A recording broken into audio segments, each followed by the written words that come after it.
Al-Iman TV, sarana penyubur keimanan. Assalamualaikum warahmatullahi wabarakatuh.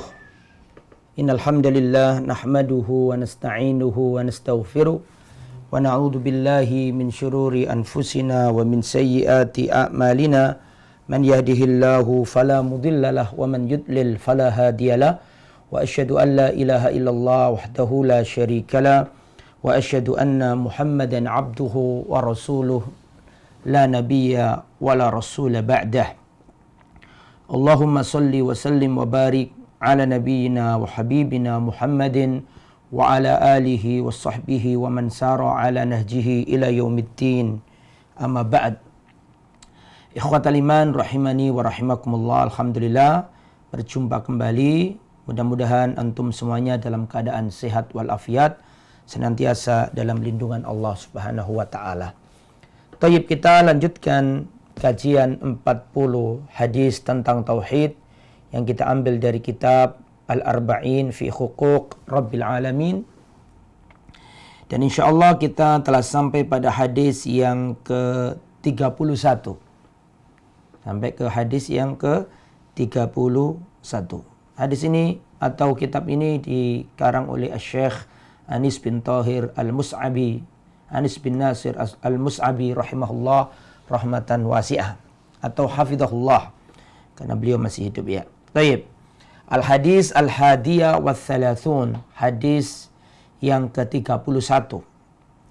An Abi Hurairah radhiyallahu anhu, dari Abu Hurairah radhiyallahu anhu, anna Nabiyya sallallahu alaihi wasallam qala, bahwasanya Rasulullah sallallahu alaihi wasallam bersabda, lamma khalaqallahu al-khalqa, ketika Allah menciptakan seluruh makhluk, kataba fi kitabihi, Allah mencatat di kitabnya, Allah mencatat di catatannya, fahuwa indahu, dan buku ini, catatan ini ada di sisi Allah, fauqal arsy, di atas arsy, yaitu tulisan yang berbunyi, inna rahmati taghlibu ghadabi, sesungguhnya rahmatku mengalahkan kemarahanku, sesungguhnya kasih sayangku mengalahkan kemurkaanku.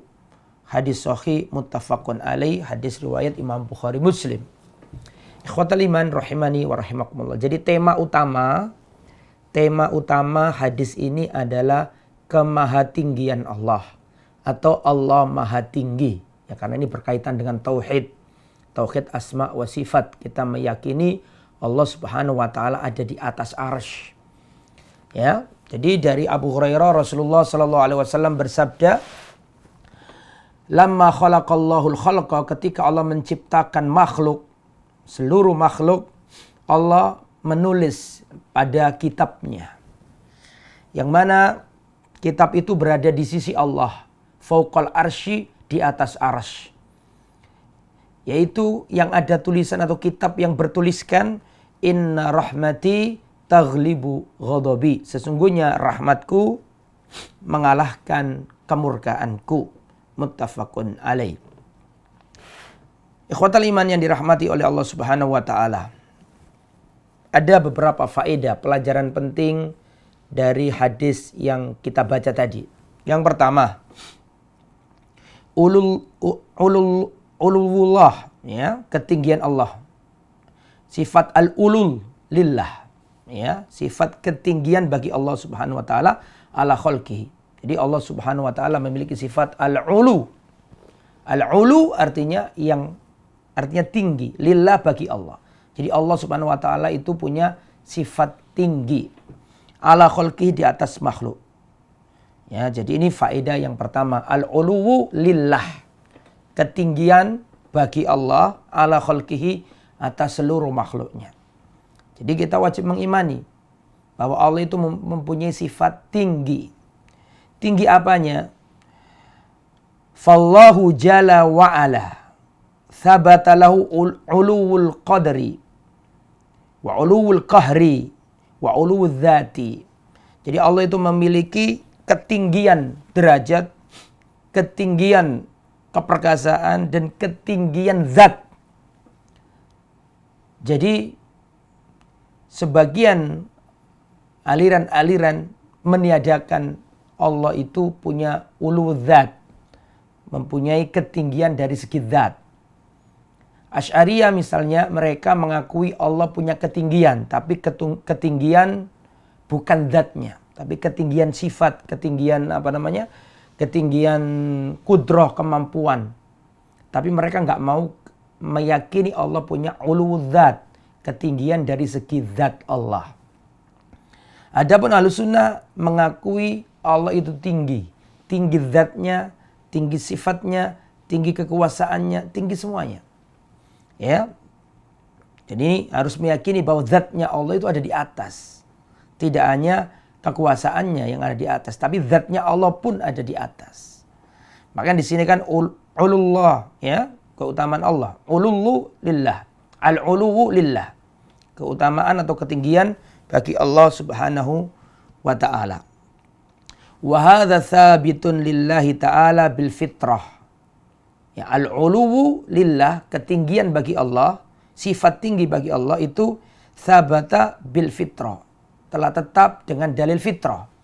Fitrahnya manusia itu nggak bisa dipungkiri, bahwa fitrahnya manusia itu mengakui Allah itu ada di atas.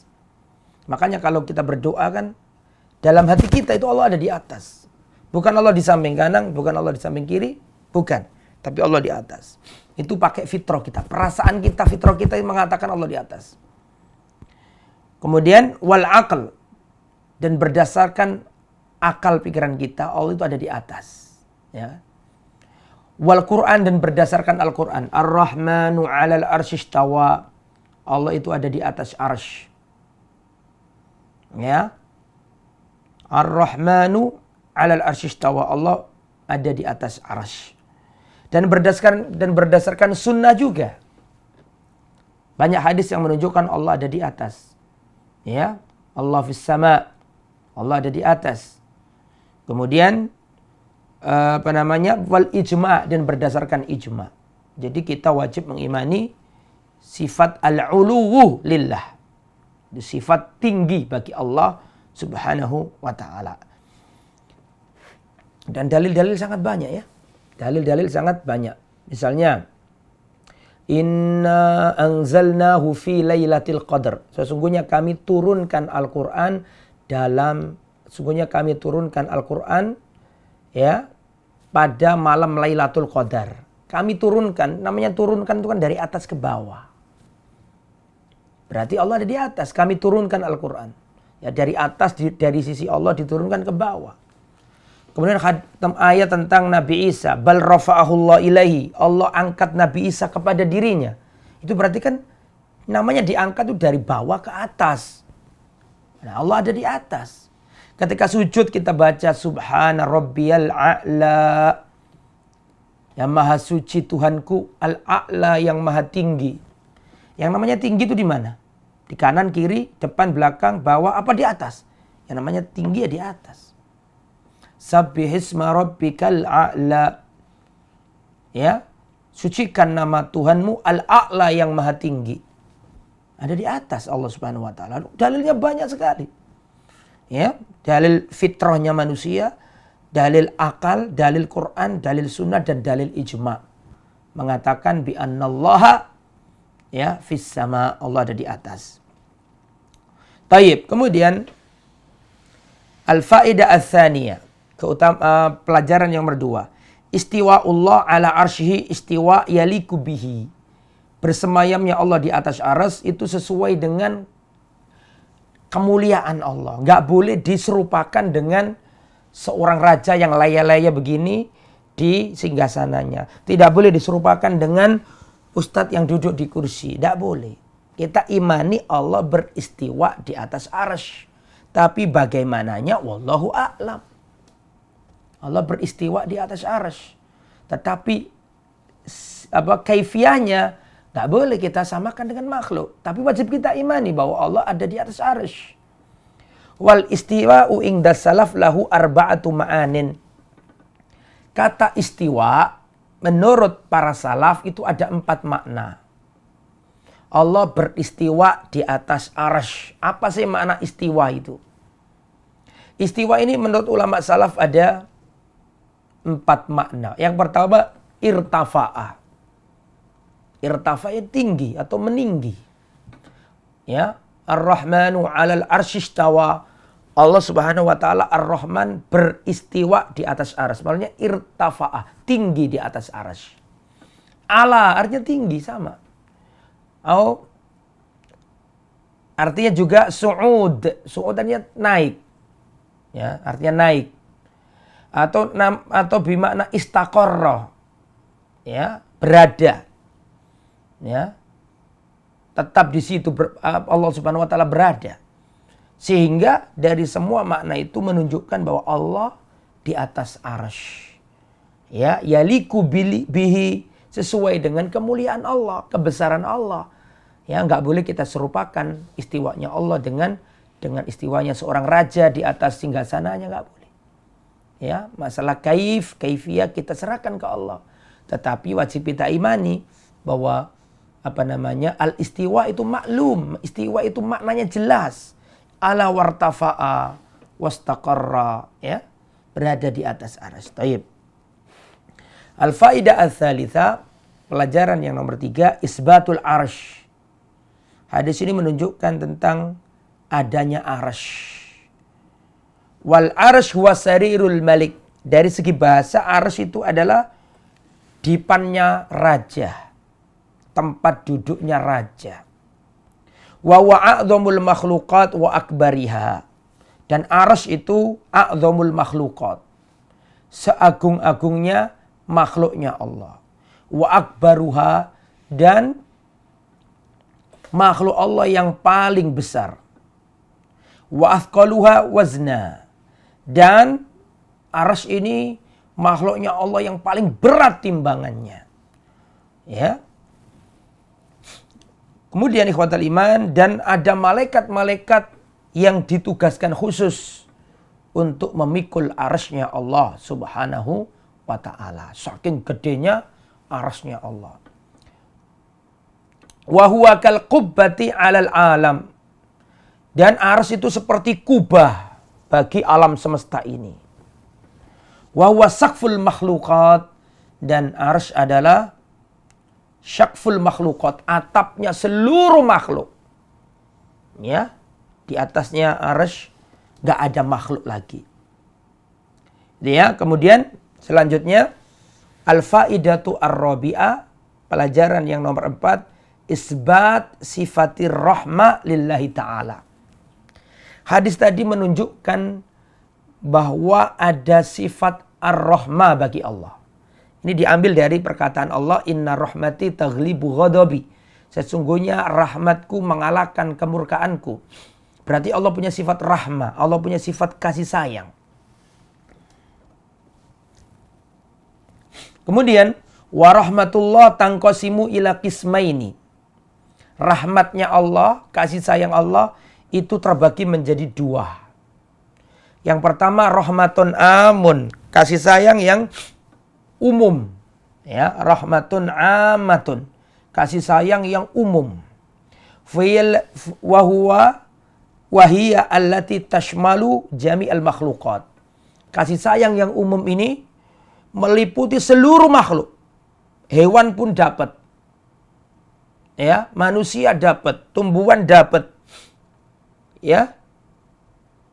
Orang kafir pun dapat. Ini kasih sayang umum. Orang kafir pun dapat, orang kafir dikasih rezeki sama Allah. Orang kafir masih menghirup udara dari Allah.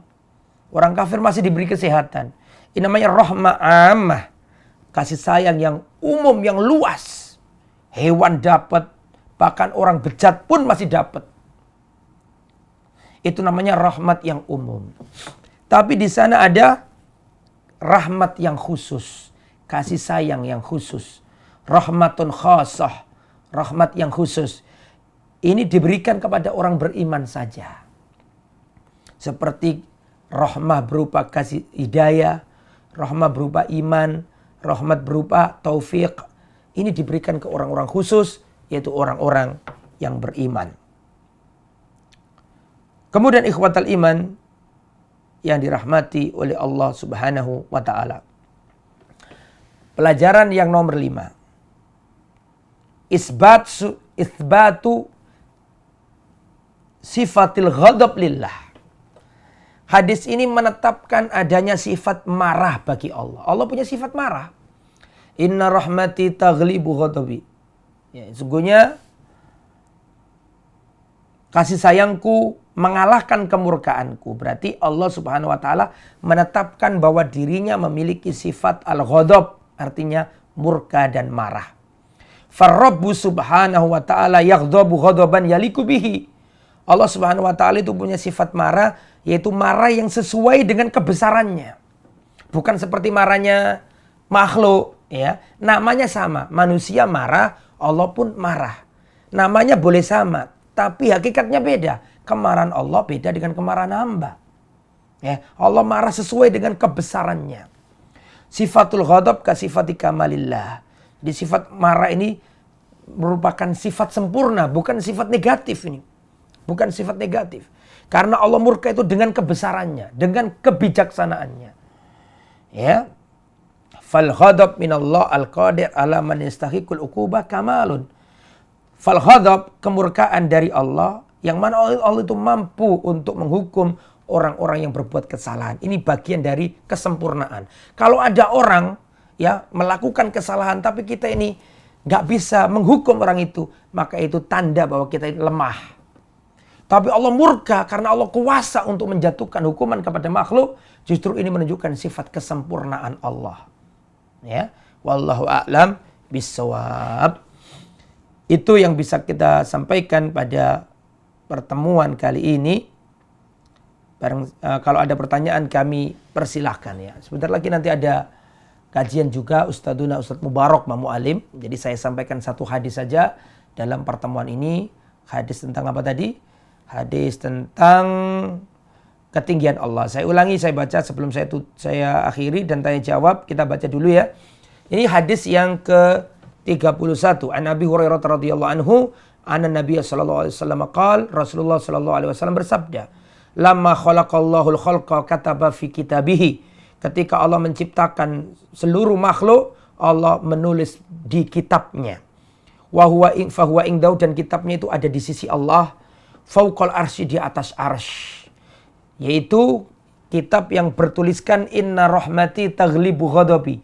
Sesungguhnya rahmatku mengalahkan kasih sayangku. Sesungguhnya kasih sayangku mengalahkan kemurkaanku. Mohon maaf. Sesungguhnya kasih sayangku, welas asihku, rahmatku mengalahkan kemurkaanku.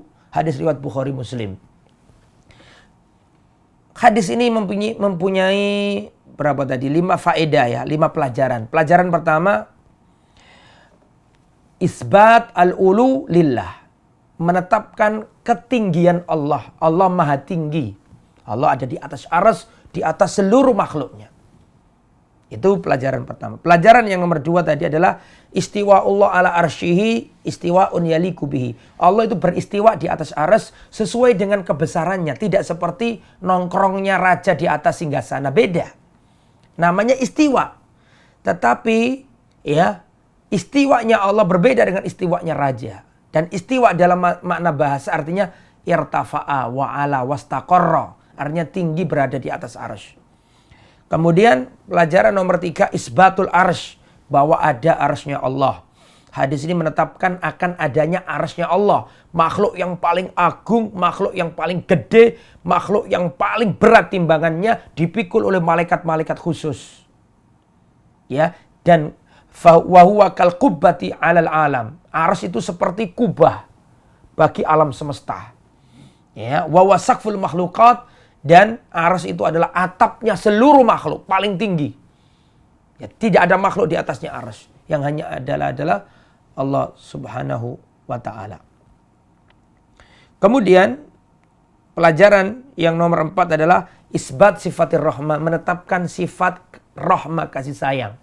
Kemudian yang nomor 5 terakhir tadi adalah isbat sifatil ghadab lillah, menetapkan sifat murka bagi Allah, murka sesuai dengan kebesaran dan kebijaksanaan Allah Subhanahu wa taala. Itu saja yang bisa disampaikan. Mohon maaf atas segala kekurangan dan kekhilafan. Subhanakallahumma bihamdika asyhadu an la ilaha illa anta astaghfiruka wa atubu ilaik. Wassalamualaikum warahmatullahi wabarakatuh. Al Iman TV, sarana penyubur keimanan.